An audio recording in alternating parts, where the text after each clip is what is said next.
चंद्रमा और कमल, कबीर के दृष्टिकोण में भगवान। जल में बसे कमोदनी, चंदा बसे आकाश। जो है जा को भावना सो ताही के पास।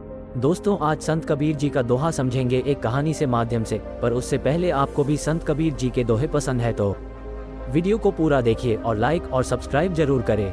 बहुत समय पहले की बात है, एक प्राचीन राज्य में एक सुशिक्षित और न्यायप्रिय राजा राज्य की दिशा निर्देश के लिए प्रशिक्षित था। वो राजा बिना किसी भेदभाव के अपने प्रजा के बीच बौद्धिकता बढ़ाने का कार्य कर रहा था। राजा के दरबार में एक साधु किसान ने पहुंचकर एक अद्वितीय प्रश्न रखा। महाराज, आपने सुना है कि कमल जल में बसता है और चंद्रमा आकाश में, लेकिन उनमें कैसे एकता होती है? राजा ने चिंता भरे चेहरे से कहा, मैं इसे समझ नहीं पा रहा हूँ। तुम्हें लगता है कि तुम इस समस्या का समाधान कर सकते हो? साधु किसान ने धैर्यपूर्वक उत्तर दिया, जी हाँ महाराज, मुझे एक छोटी सी कहानी आता है जो इस दिशा में राह दिखा सकती है। राजा ने साधु किसान से कहा, बताओ, मैं सुनने के लिए तैयार हूँ। किसान की कहानी शुरू होती है। बहुत समय पहले के एक छोटे से गांव में एक साधु जी रहते थे। गांव के किसानों ने साधु जी से बहुत कुछ सीखा था और उनके सानिध्य में रहना एक आशीर्वाद माना जाता था। गांव के एक बुद्धिमान किसान ने साधु जी से पूछा, स्वामी जी, आप हमें ईश्वर के करीब कैसे लाएंगे? साधु जी ने मुस्कुराते हुए कहा, बेटा, ईश्वर के पास पहुंचने के लिए तुम्हें अपनी भावनाओं को साफ रखना होगा, जैसे कि कमल जल में खिलता है। वो किसान इसे समझने के लिए आत्मसमर्पण की ओर बढ़ा। उसने अपनी कृषि में समर्पण, प्रेम और निष्ठा बढ़ाई। उसका काम भले ही आम हो, परंतु उसकी भावनाएं ऊंची थी। एक दिन गांव में रात के समय अचानक एक दिव्य प्रकाश छाया। लोग हैरान होकर देखने लगे कि कमल में सुंदर चंद्रमा का प्रतिबिंब छाया हुआ है। सभी लोग आश्चर्य में थे कि ऐसा कैसे हो सकता है। उस समय साधु जी ने बताया, देखो, ईश्वर के साथ संबंध बनाने के लिए तुम्हें अपनी भावनाओं को साफ रखना होता है, जैसे कि कमल जल में रहकर भी उसका हृदय कीचड़ से साफ रहता है। तुम्हारी भावनाएं तुम्हारी दृढ़ता को बढ़ाती हैं और तुम्हें ईश्वर के साथ एकता महसूस होती है, जैसे कि कमल और चंद्रमा के बीच महसूस होती है।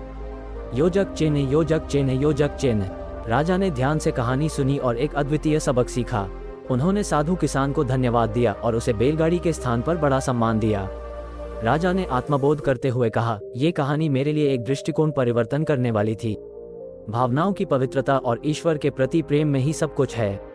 राजा ने समझा कि वह भी अपने राज्य को श्रेष्ठ बनाने के लिए अपनी भावनाओं को साफ रखने के लिए प्रतिबद्ध होना चाहिए। उन्होंने न्यायपूर्ण और सही रास्ते पर चलने का आदान प्रदान किया और अपनी प्रजा को भी इसी मार्ग पर चलने के लिए प्रेरित किया। उन्होंने ये सीखा कि अगर मानवता में भावनाएं साफ होंगी और सभी लोग एक साथ चलेंगे तो समृद्धि और शांति की प्राप्ति संभव है। राजा ने साधु किसान से कहा, यह सच में एक अद्वितीय प्रस्तुति है। तुम्हारी कहानी ने मुझे एक नए दृष्टिकोण से सोचने पर मजबूर किया है। कृपया इसे और विस्तार से सुनाओ। साधु किसान ने आत्मबोध करते हुए उससे कहानी को और विवरण से सुनाने का वादा किया। किसान की कहानी जारी होती है।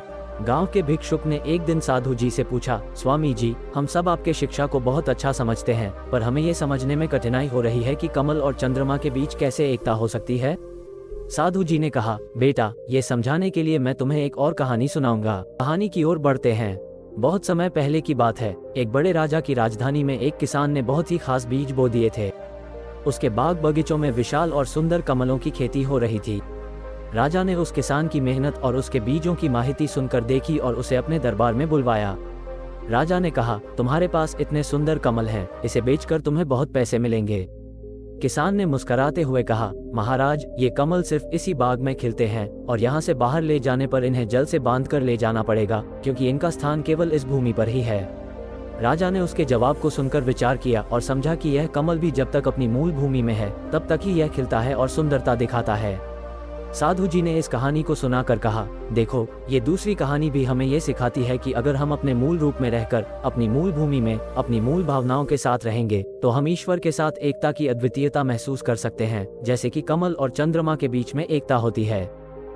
राजा ने ध्यान से सुनी और मुस्कुराए हुए बोले, तुम्हारी कहानियों ने मुझे समझाया कि अगर हम अपनी मूल भूमि में अपनी मूल भावनाओं में रहेंगे तो ही हम वास्तव में आत्मा के साथ एकता महसूस कर सकते हैं।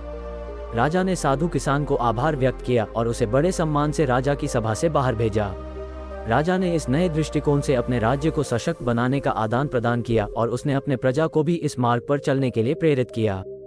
इस प्रकार राजा ने साधु किसान की कहानी से एक नए दृष्टिकोण का सामर्थ्य देखा और उसने अपने राज्य को सजीव, सामर्थ्यपूर्ण और समृद्धिपूर्ण बनाया। उसने समझा कि यदि वो और उसकी प्रजा भावनाओं के साथ सहयोग करेंगे तो वे एक और एक को समर्थन और सान्निध्य का आभास करेंगे, जैसे कि कमल और चंद्रमा का सान्निध्य कमल के भूमि में होता है। राजा ने अपनी प्रजा को समझाया कि भावनाएं ही हमें ईश्वर के साथ एकता का एहसास कराती हैं और इसे जीवन का सार होना चाहिए। उन्होंने भी सिखा कि जब तक हम अपनी मूल भूमि में रहेंगे, अपनी मूल भावनाओं में स्थिर रहेंगे, हम सच्चे स्वरूप में आत्मा के साथ एकता महसूस कर सकते हैं, जैसे कि कमल और चंद्रमा के बीच में एकता होती है। साधु किसान की कहानियां ने राजा को अद्वितीय ज्ञान और समझ प्रदान किया और उन्होंने अपने राज्य को समृद्धि की ओर प्रेरित किया। इस दृष्टिकोण से उसने अपने दरबारियों को भी समझाया कि सच्ची समृद्धि और एकता तभी संभव है जब हम भावनाओं में साफ और स्थिर रहते हैं। राजा ने ध्यान से सुनी और एक बड़े हृदय से साधु किसान को आभारी भाव में बुलवाया। उन्होंने कहा, तुम्हारी कहानियां मेरे जीवन को सुखद और शिक्षाप्रद बना दी हैं। तुम्हारी बुद्धिमत्ता के लिए मैं आभारी हूँ। इस प्रकार कबीर के दोहे ने राजा को एक नए दृष्टिकोण की दिशा में प्रेरित किया और उसने अपने राज्य को भी बेहतर बनाने के लिए कदम उठाए।